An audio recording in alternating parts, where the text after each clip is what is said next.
I'm Peter Davidson. I'm the Senior Curator of Mineralogy here at the National Museum Scotland, and it's also my role to look after the meteorite collection here at the museum. We are here today to talk about the Down to Earth gallery, a temporary gallery which commemorates the centenary of the Strathmore Meteorite fall. The centenary occurs on the 3rd of December, and one of the reasons we have set up the gallery is to reunite the 4 pieces of the Strathmore fall for the first time in 100 years since the fall. And the map here shows us the individual fall sites, the 4 fragments going from southeast to northwest.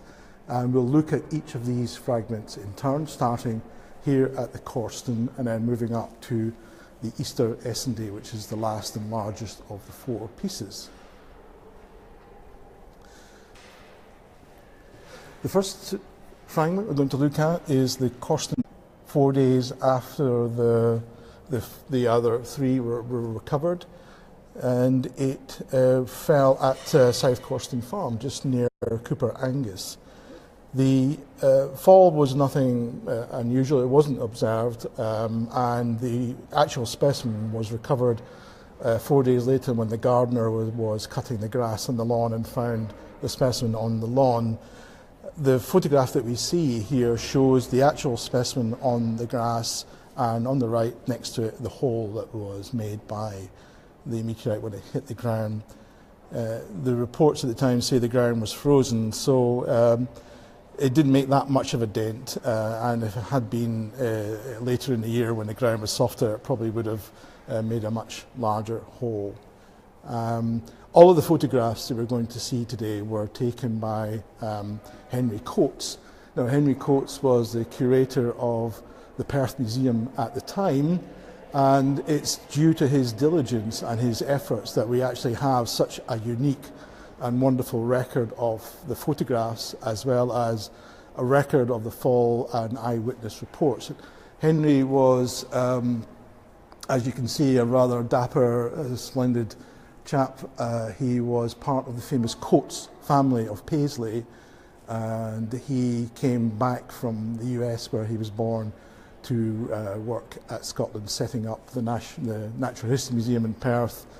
And being a photographer as well, he was able to take some rather amazing images of the fall, and these form very much part of our exhibition to show you the story of the fall and some of the incidents that occurred during the fall. The next fragment we're going to look at is probably the most famous. It's called the Keithic fragment, and the reason it's probably the most famous one, of course, is it fell through the roof of a house on Keithic Estate at the South Lodge. I think many people have probably seen the famous photograph of the hole in the roof. But they might be surprised to know that the hole wasn't actually, in the photograph anyway, wasn't actually genuine. The photograph on the left shows the unsullied roof, the repaired roof. And the reason is that after the fall, the roof was repaired almost immediately. I think no one living in Scotland will want to have a hole in the roof in December. And the meteorite was recovered during the repair, and the repair was completed. But when Henry Coates came to photograph it, of course, he had a repaired roof to look at. So he took 2 images, and he took one back to the darkroom where he worked and basically scratched out a bit of the negative to form the hole. The hole is far too big for a start. The report at the time said that only 1 slate was damaged by the fall, so it would have been a very, very small hole. So I think he just used a little bit of artistic license there to make it a much more dramatic scene. But even today, very few meteorites actually strike buildings, despite the numbers that fall every year. So in some ways, this is a quite unique event, and especially for Scotland, where we only have 4 meteorites, and this was the biggest and largest. So a quite unusual incident, and one well worth recording, I think. So I think he had every right to make the little hole there to show the storyline. The next fragment is the Carsey fragment. It also has a fairly unique claim to fame.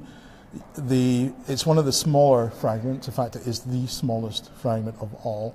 It's quite angular in shape, which suggests that it may have come from possibly inside the meteorite rather than the outside of it.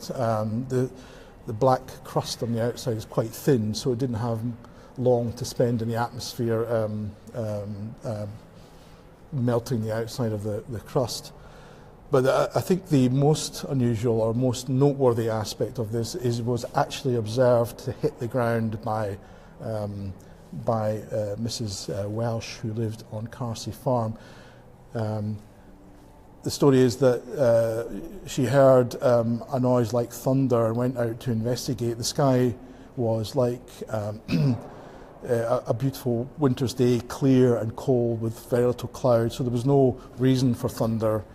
And then as she was looking out, she just saw this item falling through the sky, hitting the ground, and Henry Coates then came along and asked her to pose at the point of impact, and she can be seen here pointing to the hole with her stick. And even to this day, she is one of the few human beings to actually observe a meteorite hitting the ground in close proximity to them. So quite an unusual and not quite unique event, but certainly a very rare event. And you know, the story of the whole meteorite is one of human interaction as well. So it's a quite interesting story, the whole aspect of it.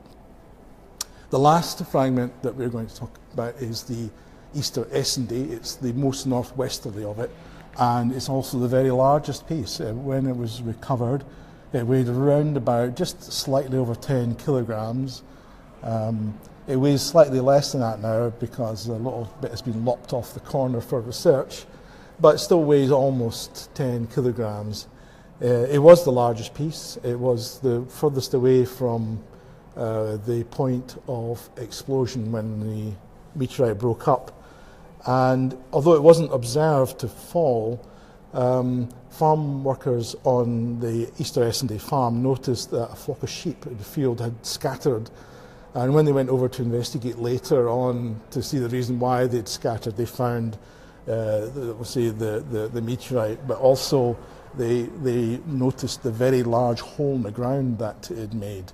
The hole is about 50 centimetres deep, so it's quite a substantial hole. And again, the ground was frozen at the time, so if it had been in spring or summer, it probably would have made a much bigger hole in the ground.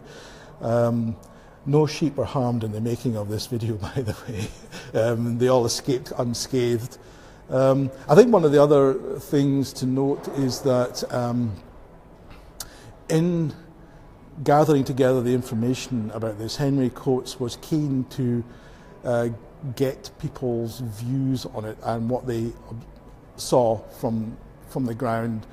So he contacted Professor Sampson at the Edinburgh Royal Observatory, and they asked people to send in their impressions of it. So what they saw, what direction was it going in, did they hear anything as well, and all that data was collected and compiled and formed part of Henry Coates' paper on the meteorite, which was published in 1918 following the fall.